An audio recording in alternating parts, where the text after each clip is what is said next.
Aw, animals. Bears becoming vegetarian because of global warming. Are you hot? Looks like global warming is getting so unbearable that grizzly bears in Alaska are now going vegetarian. According to a new study, grizzly bears on Kodiak Island changed their diets due to climate change and started eating berries instead of salmon.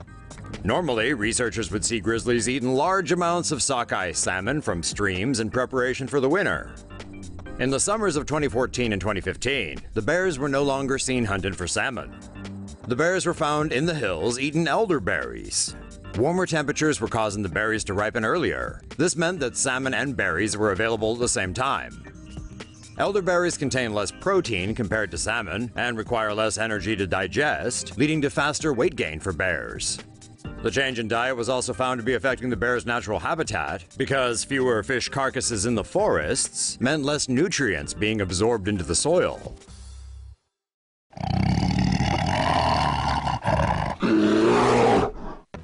Ooh, that escalated quickly. Hundreds of sheep plunged to their death in the Pyrenees on the French-Spanish border after being chased by one naughty brown bear. After the native Pyrenean brown bears were wiped out by hunters, the French government began to repopulate the species in 1996 with brown bears brought in from Slovenia. A descendant of one of these brown bears became the furry predator that launched an attack on one member of a flock of sheep, which scared the fleece off of some 200 others, causing all of them to hurtle over a 650-foot-high cliff and, die. 169 sheep were discovered in a Spanish village, while some more were found on the French side of the border. Bear fur was discovered on one of the sheep's bodies, strong evidence that a bear most likely prompted the mass accidental suicide. This comes almost exactly a year after more than 130 other sheep died in similar fashion. Although the French government will reimburse the farmer for his loss, the incident has upset farmers on both sides of the border who blame the bears for the attacks. A local branch of the French Farmers Federation is upset as well, as sheep breeders have protested the presence of bears and wolves in the past, which they say threaten their livestock. Currently, there's about 35 brown bears that exist in the Pyrenees. Although protected in the region, a bear was found with a gunshot wound to the chest in northern Spain last year. Arctic polar bears stalk Russian scientists. A team of Russian weather experts are under siege from polar bears at their post at a remote island in the Arctic. As many as 10 adult polar bears and several cubs have encircled the scientists at their weather station on Tronoy Island, about 90 miles off the coast of Siberia. The 5 researchers have abandoned some of their weather observation duties because it's just too dangerous to go outside. Polar bears are a protected species under Russian law, so the scientists are not allowed to shoot the beasts. Instead, they have flare guns to scare the bears away, but it seems like that approach isn't working. In fact, the researchers have run out of pyrotechnic deterrents, and one of their dogs was even killed by the polar bears. Russian officials are sending more dogs and flares in an effort to protect the personnel on the island. Further respite for the scientists should come within the next 2 months, when winter truly sets in. A Russian official explained that the polar bears will leave the island when the nearshore waters freeze in October or November to go search for food. Wildlife is like, wild. The world oohed and awed at a video of a dog-petting polar bear that went viral last week. But what we all thought to be evidence of a heartwarming interspecies friendship turned out to be just another predator playing with his food.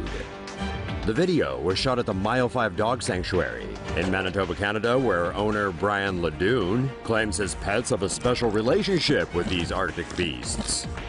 In reality, Ledoux has been feeding the bears for years to dissuade them from picking off his dogs. But it's illegal to feed polar bears, since it emboldens them to seek out human communities for food, making attacks more common. Ledoux learned this the hard way one night when he forgot to put out food for the bears. Just hours after playing nice with one puppy, the very same polar bear, now feeling a little hungry, then saw another dog as a big pile of chow. And since Ledoux keeps the sled dogs on his property chained, there was no stopping the hungry bear from digging in. The animal was later taken away by conservation officers and put in a holding facility. Another bear and her cub were reportedly removed as well, since they too were reportedly being fed. Bear rescued from bile farm in Vietnam splashes around in pool. This is Tuffy. He looks like he's having a grand old time, splashing around in this water pit. And he finally is. But his entire life leading up to this happy moment can only be described as excruciating. The day before this video was taken, Tuffy was transported to safety by an animal rescue group from a bear bile farm in Vietnam. There, he spent his days confined to a tiny cage. His feet had likely never touched ground. Tuffy's fate is shared by an estimated 10,000 bears in China and roughly 1,200 more in Vietnam. Why? For their bile, extracted from their gallbladders daily. Bear bile is sold in many forms, from flakes to pills to powder or as liquid in bottles. You can even find whole bear gallbladders on the market. For more than 3,000 years, many Asian cultures have carried the belief that bear bile can be used to treat a variety of human ailments. Hemorrhoids, sore throats, epilepsy, fevers, and the improvement of eyesight, just to name a few. Bears used in the bile trade are either captured in the wild via steel poaching traps or born into factory farms, enslaved for up to 30 years before their death.